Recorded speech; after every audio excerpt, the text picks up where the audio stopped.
Ha'atu, Bashar. And to you as well. Good day. Good day. It's an honor and a pleasure as always. I wanted to open up by asking, what is home?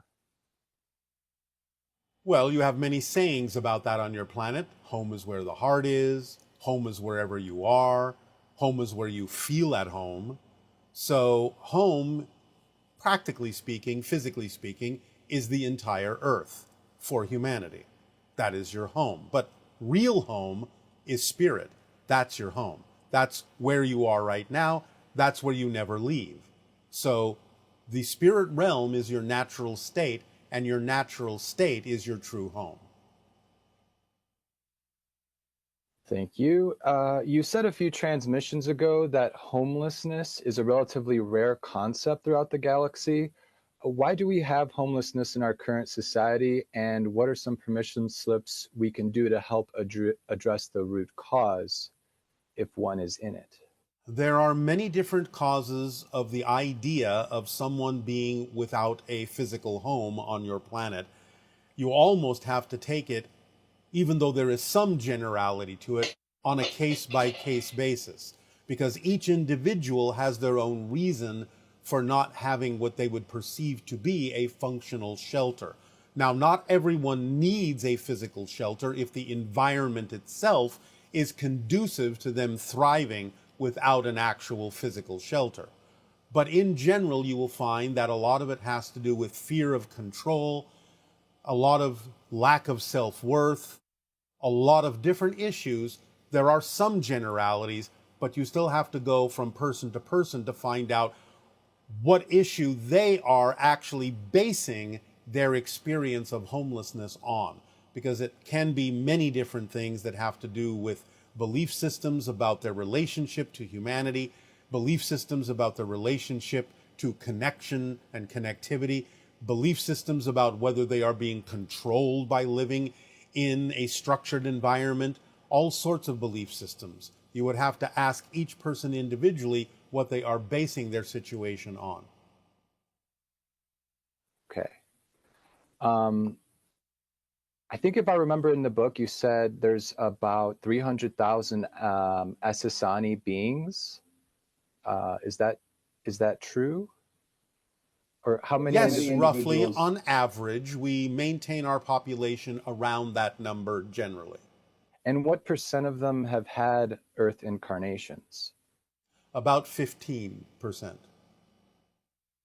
Have any of them been people in our history that we may recognize? And may you share a few? All right. Now, first of all, do you remember that all beings exist at the same time? And what you're calling reincarnation is an effect that you perceive from physical space-time reality and is not actually a description of the mechanism. No one has ever been anyone else. No one will ever be anyone else other than who they are right now, because everyone exists at the same time. So when you talk about the idea of incarnations, you're talking about the idea of beings making an energetic and informational connection to other beings that coexist in parallel timelines at exactly the same overall time that you exist. Do you understand this concept? Yes. So no one has ever been anyone else. So many beings in our world may connect energetically to a lot of beings in your world and other worlds as well that you know historically, but we are just clarifying no one has ever been, actually physically been, a historical being in your reality. Okay. Um, what do you do in your ship above Bell Rock? Are you always there? In a manner of speaking, you would perceive that I am always there, but time for me is not what it is for you. I can experience the coming and going, while you may experience my constant being. So there are many things that I do. Aside from the idea of communicating with other civilizations as a first contact specialist, I can go literally physically to other planets on a different frequency, on a different timeline, and yet never appear to have left the area above Bell Rock from your perception. That's pretty rad. Okay, next question is, why do cats have eyes sort of similar to reptiles, but all their big cat counterparts, like the cheetah, do not? There is a connection in the eyes to the idea of humanity. For those that have the round pupils, there is a connection to other dimensions and other realities for those that have slits. So kind of like goats do too. But they have different kinds of slits. And Right. that represents something different yet again. What does it represent? I've worked with a lot of goats. I'm just curious. It represents the idea of seeing different slices of reality that pertain, that have to do with the idea of communal animals, herd mentalities. It helps, shall we say, navigate the frequency of herd mentalities, of communal animals. Hmm. Hmm. Got it. How can one travel in and out of the template level reality? Well, you do it all the time when you are out of body, when you are dreaming. Now, in the waking state, that is something that some people may be doing a little bit more consciously. Um, Yes, to is some degree, and it has to do with being malleable and flexible with regard to your definitions of space and time. And this is, again, one of the reasons why we give you all the formula. So that as you raise your frequency by acting on your passion, not abandoning logic or anything like that, or analytical thinking, of course, but as you raise your frequency, you become capable of seeing through the projection of consciousness that physical reality is, and can start to see the underlying structure that you have created in your consciousness that represents your chosen experiences of physical reality. And that is the template. And you can manipulate it to a certain degree in terms of those experiences, but not to any great degree that will remove you from the path you have chosen to experience in this life in general. is that kind of like the samadhi state? It is about becoming lucid in the physical dream. Okay. Why is letting go of the ego, even to the extent of aiming to let go of it completely, part of some spiritual traditions? That is a slight misunderstanding. It is not the idea of the ego vanishing, it is the idea of the negative ego not being allowed to express itself in that way. You need ego because ego is synonymous with simply the idea of the physical mind, and that device is used to perceive the concept of physical reality. So it's just that when you are in a flow, when you are matching the frequency of you creating your physical reality experience, it feels absolutely effortless, feels like your ego structure, your physical mind, is not doing anything at all. And that's what feels like it's not there, even though it is, because it's still allowing you to perceive the physical reality that you are creating, which is fundamentally the ego's only function, just to perceive physical reality. Got it. Um, how much and to what degree will our governments be involved with the idea of open contact? To some degree, but not as much as they think. Got it. How can one self-check the degree of relevance that a certain outcome or life trajectory pertains to oneself? By always using the fourth principle of the formula of staying in a positive state and remembering that it doesn't matter what happens, it only matters what you do with what happens that makes the difference on your path. So by staying in that state, no matter what manifests, you will always be able to gain a benefit that will give you the lesson you need to learn, that you chose to learn in this life, to face the challenges that you chose to face. Thank you. That one, uh, that one took me a few years to really understand, but That is Walking that perfectly one. fine. What is the ETA of free energy devices on our current timeline? Possibly somewhere within the next 10 to 20 of your years at the most. Okay, and my last question, what is the long-term goal of the social experiment we are in the middle of?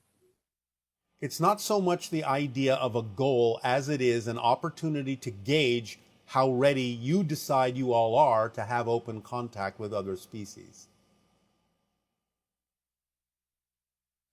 Okay, well, with that, greatly appreciate everything you do. I'll catch you at Bell Rock and Aveo. Aveo. Good day. Hi, Bashar. So I was very excited to connect with you and your videos and have a lot of help with me. So, but I have my question is that once in a video you told me that we should to separate the job between our physical mind and higher mind. It's very difficult for us to connect with higher mind and how to speak with them.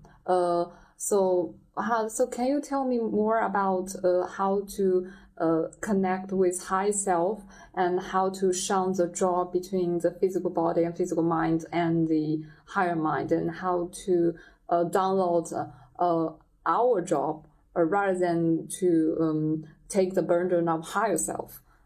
Thank you very much. This is why we give you the formula. It helps that idea come about. It helps you remember that you are connected as the higher mind. Following your passion is responding to a message and a communication from the soul, from the higher mind.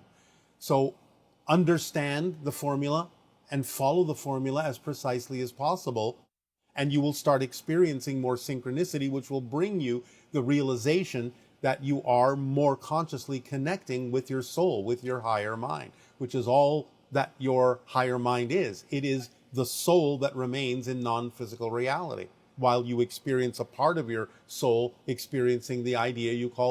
Hey, what's going on, Bashar? It's Rohan, aka RX Mundi from Bucks County, PA. Back with another question. So the challenge I'm currently facing has to do with confidence, and I'm wondering if you could provide any insight as to where confidence like inherently comes from.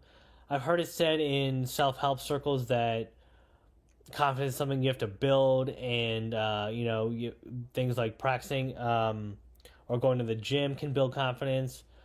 But I've also heard you say that even when you're not confident, that's something that you're confident in. So I'm wondering, like, what could help me as an aspiring professional speaker as well as a rap artist? What could help me in the now moment when I'm on stage not be so nervous and actually deliver the best talk that I could possibly give, as opposed to putting my confidence in what I don't prefer, which is like messing up on stage or things of that nature. So, again, as always appreciate your time, and thanks so much, Bashar. Aveo. All right. Now, this can involve all sorts of different levels of emotional complexity.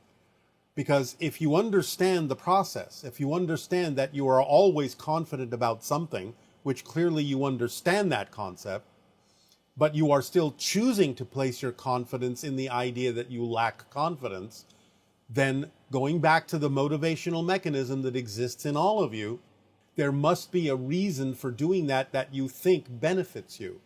So you have to explore why you would think being confident about having no confidence benefits you, of why having confidence in the fact or the idea or the belief that you would have to be nervous or stumbling or not deliver the information properly or any of these ideas in some way, shape, or form benefits you. Sometimes it can be that then you can say as an excuse, well, I didn't really perform well because I simply didn't have the ability to perform well. That's just an example. But it gives you a reason for doing something that you don't prefer to do. So you have to let go of needing reasons for things that might happen and be okay with whatever happens. You can, in a sense, laugh it off. It doesn't really matter, ultimately, whether you stumble in delivering information to people or not. It doesn't really ultimately matter. The crowd that is listening to you is encouraging you. They want you to succeed. You have to understand that they're there for you. They're there for themselves, to be there for you, to give them what they need. So they're supporting you. They're with you.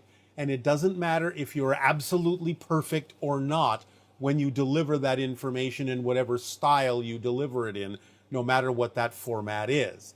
The idea is to understand that you can't be your idea of perfect all the time, because perfection is not a goal. Perfection is a process. You're always perfect as you are at the moment, and you will always improve and you will always be better. And if you're okay with the process of constantly becoming more, constantly becoming better, constantly improving, then it won't matter what happens at the moment, because we know that your intent and your earnestness are there. You are attempting to be of service to them, and it is from that heart space that you're coming. Therefore, people will look aside from any little gaffes, any little stumbles. They will see you as simply human. They will relate to you more readily that way. You will be matching what they themselves feel within themselves, because you're the one there delivering. You're the one that's on stage, being confident enough to be there to reflect to them a lot of what they're going through in their emotional complexity, saying, oh, I'm glad he's over there doing that, because I could never do that. So I appreciate that he is doing that for me and being of service to me, because I could never do that. Now, of course, you doing it can serve as a living example of the fact that they could learn to do that too, but they're in deep appreciation that you're the one on the stage doing it, so they don't have to feel nervous being up there doing it, because they know that you're a reflection of what they could be doing in their own life, in their own way, that would be reflective and representative of them being their true selves as well. So they only have deep appreciation for you. So in a sense, it doesn't really matter whether you stumble through it or not. You are, and always capable of, saying to them, you know, I am just having this moment. I am glad that you are all here joining me in this moment. I am simply fumbling through this, but I appreciate that you are supporting me in the doing of this. Let's all do this together and move on, and you will find that you will improve. So it's about not really being so focused on the idea of being perfect, and just delivering from your heart and letting them know that that's what you're doing, no matter how it comes out.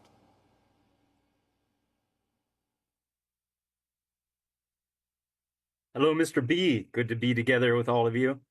Day, good day. I have a question that's going on in our civilization right Yes. now, and that has a lot of conflicting beliefs and ways to handle it, is the border, which you've talked about as well. And so we've had the biggest influx of people, you know, through the border in the last 4 years, and it's caused a lot of crime and a lot of drugs into America. Not as much as you think. In fact, most of the crime and the drugs does not come from the people crossing into your borders. It comes from people that are already in your borders. Yes, I understand. So those people higher up, maybe even in the government, that are responsible for this trade. Okay, that goes to the deeper root of the issue. So that's good. But as far as still the crime and how to handle these things, like I'm, you know, personally on the two views of how to handle these things. I understand, you know, it's all about love, expansion, inclusion, and really taking care of everyone. Well, it's about getting to the root causes that people feel they need to commit crimes to resolve. So it's all about the idea of dealing with people on a level where you can help them understand why they may feel powerless, why they may feel worthless, why they may feel undeserving, and why they lash out because of those belief systems. In other words, I'm going to put it in this particular way. People that use force, people that use weapons, are of the belief that they are so powerless that they cannot get what they need in life without them. So you have to address the idea of why these people feel powerless, why they feel disconnected. You have to address the emotional, psychological patterns. You have to break the chains of victimhood and victimization and abuse that has existed in your society for hundreds, if not thousands of years. You have to get to the root causes and understand that rehabilitation must involve an honest investigation on the part of everyone about the idea of why humans often feel so dissociated and so disconnected from their self-empowerment, from source, from their spiritual nature. You have to bring people back into remembering who they truly are. Take them through exercises that reconnect them in their mind to the idea of their power as a spirit, to their nature as a being, as an aspect, as a reflection of all that is. If you don't address these things, you will never resolve the idea of crime. I love that, Bashar, because that what I get from that is taking the steps to inclusion to include other people immediately diffuse a lot of scarcity right there. Yes, let me give you an example. If you have not already heard it, this comes from an actual incident that occurred on your planet, where a young person came into a bank with a gun intending to rob the bank. All of the people were very afraid and fell to the floor, as he commanded them to do, except for one teller. This woman saw the pain, the anguish within that individual, and stood up and said, "Let me help you. Why are you in so much pain that you feel the need to do this to get what you need? Let me help you. Talk to me. Let me talk to you. Let me find out why you feel so powerless that you need to do this." And this woman engaged this person so deeply, so honestly, and so truthfully that this young person finally simply handed her his gun and turned himself over to the authorities, and was helped by going into therapy rather than going into jail, which would have only exacerbated his condition. So it takes these kinds of actions and these kinds of people who stand strong within their own spiritual fortitude to see what's needed in somebody who believes that they lack that connection in order to turn this around. That's what it takes. I love that, Bashar. Thank you very much, because I've been of the belief of, um, maybe taking actions of, it's always important to have a level of awareness of defense to take care of situations, but I Of feel in that course. concept of defense, often people forget about the heart of the issue and they just think about me instead Yes. about us. Yes, exactly. Yes. It's about the lack of connection and the lack of community that exists in a society where everyone is focused only on themselves instead of the service to others, which includes service to self, because you are part of the whole. So serving the whole will serve the individual, but serving the individual often does not serve the whole. Beautiful. Thank you. That is a huge shift for me, just in terms of it's all about teaching and healing and Yes, being and absolutely. education. Yeah. Absolutely. Education is the answer. Okay. Thank you for and- your and, willingness to experience the openness of receiving that information. Yes, because I was very resistive of the idea, and so it feels good to be able to ponder both sides. All right. We thank you. Aveo. Have a good day. You too. Bye-bye. Bye-bye. Hi, Bashar. My name is Cassandra, and I consider myself as being awareness of awareness, and I'm aware that I'm aware of this. I've had 3 near-death experiences in my life that I have recently found out has been the attempt of a higher entity consciousness trying to integrate with my human aspect here on Earth.